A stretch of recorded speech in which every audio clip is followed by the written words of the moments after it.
Here is your daily news wrap. These are the stories that mattered today. Anurag Kashyap has broken down while speaking about his girlfriend, Shubhra Shetty. The filmmaker admitted he once pushed her away during a difficult period in his life. He described the moment with visible emotion, reflecting on how she stood by him regardless. Kashyap's candor has drawn attention to a side of the director rarely seen in public interviews.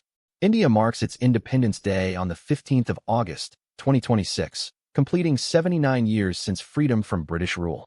Families and schools across the country are sharing patriotic quotes, wishes, and images to mark the occasion. Messages from leaders like Mahatma Gandhi and Jawaharlal Nehru remain popular choices for greetings this year. Social media platforms are expected to see a surge of tricolor-themed posts through the day. Support for Prime Minister Giorgia Meloni is slipping among Italy's youngest voters ahead of national elections due in 2027. Gen Z Italians cite stagnant wages, high rents, and limited job prospects as their chief grievances with her government. Meloni came to power in 2022 on a wave of right-wing support that included younger voters. Analysts say her coalition now faces the task of winning back a generation drifting toward apathy or rival parties. Never So Brave headlines the Hungerford Stakes as Saturday's feature race in a packed day of flat racing across Britain. Meetings run simultaneously at Deauville, Doncaster, Lingfield, Newbury, and Ripon, all broadcast live on Sky Sports Racing. The Hungerford Stakes at Newbury is one of the year's key trials over 7 furlongs. Punters and trainers alike will be watching Never So Brave's run closely for form heading into the autumn calendar. Maruti Suzuki's Victoris and Honda's City E-HEV lead a new list of India's highest mileage hybrid cars, with top efficiency reaching 28.65 kilometers per liter. Prices for these hybrids start at 10,49,000 rupees ex-showroom. Many of the models come equipped with 6 airbags and a sunroof as standard safety and comfort features. The lineup reflects growing demand for fuel-efficient options as petrol prices continue to weigh on household budgets. The central government has proposed a one-time settlement scheme for Indians holding undeclared cash and assets abroad, with a cap of 5 crore rupees. The offer is aimed at encouraging voluntary disclosure without inviting the harsher penalties tied to the Black Money Act. Officials say the scheme is designed to widen the tax base, while giving asset holders a limited window to come clean. The move follows years of stepped-up scrutiny on offshore accounts linked to Indian nationals. Dutch house duo ANOTR will headline Jawaharlal Nehru Stadium in New Delhi on November 14th, marking their first show in India. The Amsterdam-based act will follow that performance by joining the lineup at the No Art Festival in Mumbai on November 15th. The 2 dates give Indian fans back-to-back access to the duo across 2 cities in as many days. ANOTR's rise in the global house scene has made them one of the most sought-after live acts on the festival circuit.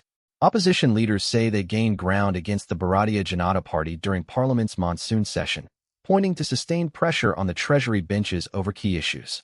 Members from the India bloc cite coordinated floor strategy and repeated adjournments as signs their approach worked. The session saw contentious exchanges over legislation and demands for debate that the government resisted at points. Attention now turns to whether the opposition can sustain that momentum into the next session and beyond. Astronauts aboard the International Space Station are running tests on artificial intelligence tools and virtual reality systems as they prepare for an upcoming spacewalk. The crew is using the technology to rehearse procedures and refine coordination before stepping outside the station. Spacewalks demand precise timing and equipment checks, and simulation tools are increasingly used to reduce risk. The preparations mark a growing role for AI-assisted training in human spaceflight operations. Actor Trisha publicly praised actor and politician Vijay at an Independence Day event, days after Sangeetha withdrew her divorce petition against him. Sangeetha's decision to step back from the legal proceedings had drawn attention across Tamil Nadu's film and political circles. Trisha's remarks at the public event were seen as a gesture of support for Vijay during this period. The developments come as Vijay continues to balance his film career with his political activities in the state. A new health study has raised concern over the daily use of Agarbatti, the incense sticks burned in millions of Indian homes for religious and cultural rituals. Researchers suggest the smoke released during regular use may be linked to a higher risk of developing diabetes over time. The findings point to fine particulate matter released during burning as the likely factor affecting long-term health. Experts are now calling for further studies to confirm the link and to guide safer usage in enclosed spaces. Iran has mocked a threat from President Donald Trump that the United States would claim control of the Strait of Hormuz, saying territory cannot be seized by tweet. Iranian officials dismissed the remark as political posturing with no bearing on the strategic waterway. The Strait of Hormuz remains one of the world's most critical oil transit routes, controlled largely by Iran's coastline. Tehran's response signals it does not expect the threat to translate into any real change on the ground. Subscribe to Trending.ai for the day's headlines every evening.